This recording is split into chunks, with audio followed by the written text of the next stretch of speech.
With the revolutionary changes in art at the start of the 20th century came a reappraisal of previously dismissed genres, including naive painting. The lack of training of naive artists was recognized as a strength rather than a shortcoming, giving their work a refreshing spontaneity and directness.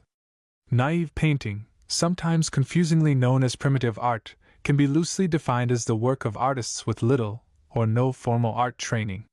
It does not, however, imply an amateur or Sunday painter status. When this style entered the mainstream of fine art, it was also adopted by formally educated artists such as LS Lowry, CP. 495, who might be more properly labeled pseudo- or fauxnaive. Origins and influences. There have, of course, always been untrained artists, not only amateurs, but also folk artists and the art of primitive cultures outside the Western tradition. Appreciation of their talent only came in the 20th century, when Henri Rousseau was noticed by the young Picasso, and the art critic Wilhelm Uhde began to collect French naive paintings. The vogue for naive art spread to Britain and the US in the 1930s, with the discovery of Alfred Wallis and Grandma Moses, while the Centre d'Art, established by DeWitt Peters in Port-au-Prince, brought the work of Haitian artists to worldwide attention. Naive artists were largely untouched by trends in the art world.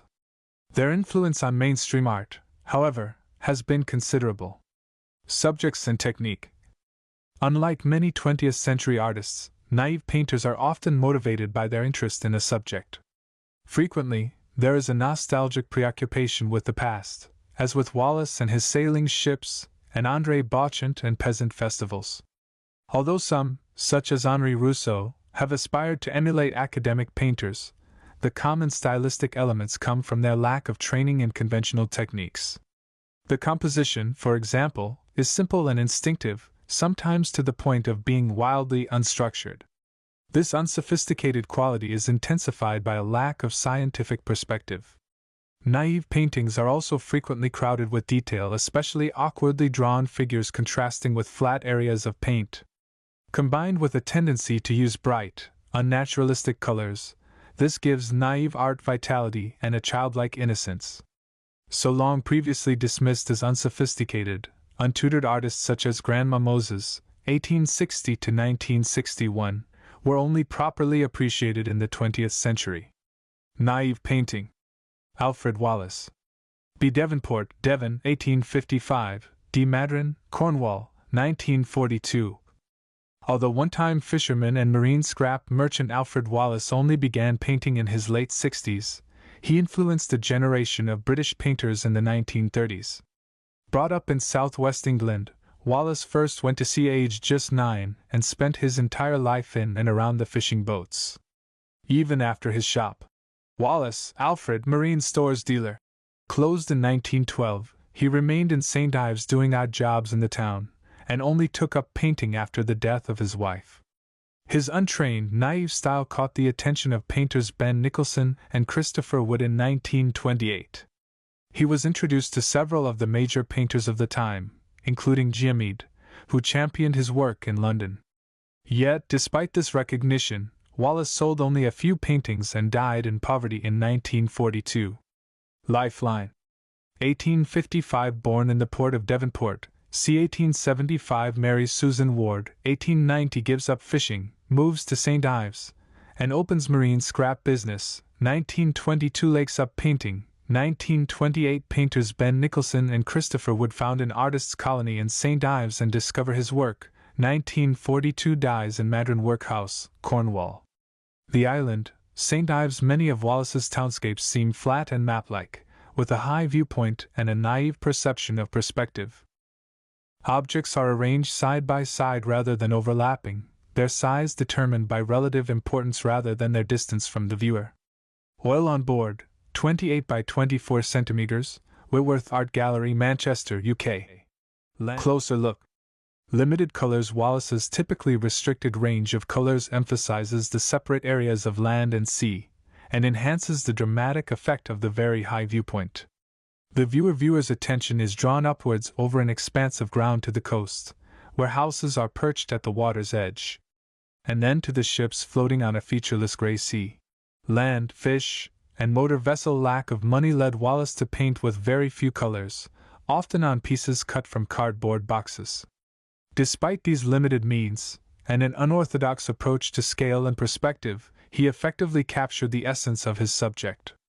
Oil on buff card, 38 by 37 centimeters, University of Cambridge, UK.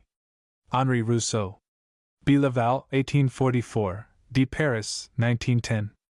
Ridiculed in his own lifetime, but posthumously achieving his ambition of having his work exhibited in the Louvre, Henri Rousseau is nowadays considered a talented naive painter. He had no formal training, and for much of his life he worked as a tax collector at the Paris tollgates, earning him the nickname Le Douanier, the customs officer. Rousseau often painted huge, brightly colored fantasies set in exotic jungle scenes, all the more remarkable because, despite his boasts to the contrary, he never left France. He had an unshakable belief in his own talent, which led him to exhibit almost every year in the Salon de l'Indépendance, an alternative group that allowed artists to show their work outside the formal constraints of the Salon. Rousseau's paintings were later discovered by artists such as Pablo Picasso and Constantine Brancusi, but it was too late to bring him the success he craved. His work anticipated and influenced several 20th century styles, paintings such as The Snake Charmer, 1907, and The Dream, 1910, presaged surrealism in particular. Lifeline. 1844, born in Laval, in the Loire Valley, 1863–67, serves in the infantry, 1868 moves to Paris and works as a civil servant, 1885 exhibits at the Salon for the first time, 1893 retires from the toll service to paint, 1905 shows The Hungry Lion at the Salon d'Automne, 1910 dies in the Hôpital Necker, Paris. The Snake Charmer, the exotic imagery and style are a characteristic of Rousseau's jungle scenes. The dreamlike subject is painted in lush, vivid colors and a bold composition, yet the individual elements, the snake charmer, the bird, and the jungle itself are quite stiffly depicted, with a curious lack of depth.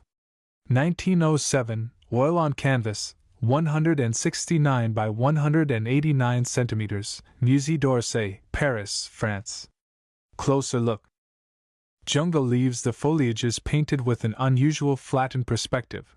The almost two-dimensional leaves overlap to give an impression similar to collage.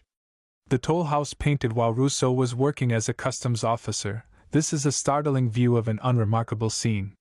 He uses color rather than perspective to give depth to the separate picture planes, drawing the eye towards the strangely flat building and the two awkwardly posed figures. C. 1890, oil on canvas, 41 by 33 centimeters, the Courtauld Gallery, London, UK. The Walk in the Forest. Early in his career, Rousseau painted several woodland landscapes, which are remarkable for their fine detail. In many of them he added a figure, as here claiming to have invented a new genre of portrait landscape. The effect was that the subject often seemed overwhelmed by the sheer weight of the background. 1886–90, oil on canvas, 70 by 60 centimeters, Kunsthaus, Zurich, Switzerland. War or the Ride of Discord. Rousseau depicts a nightmarish vision of war with childlike straightforwardness. The central figure, reminiscent of Struwwelpeter, a scruffy character from a German children's story, his horse, and the victims are grotesquely posed and proportioned, while the leafless trees and oddly solid clouds are portrayed with little regard for perspective. 1894, oil on canvas, 114 by 195 centimeters, Musée d'Orsay, Paris, France.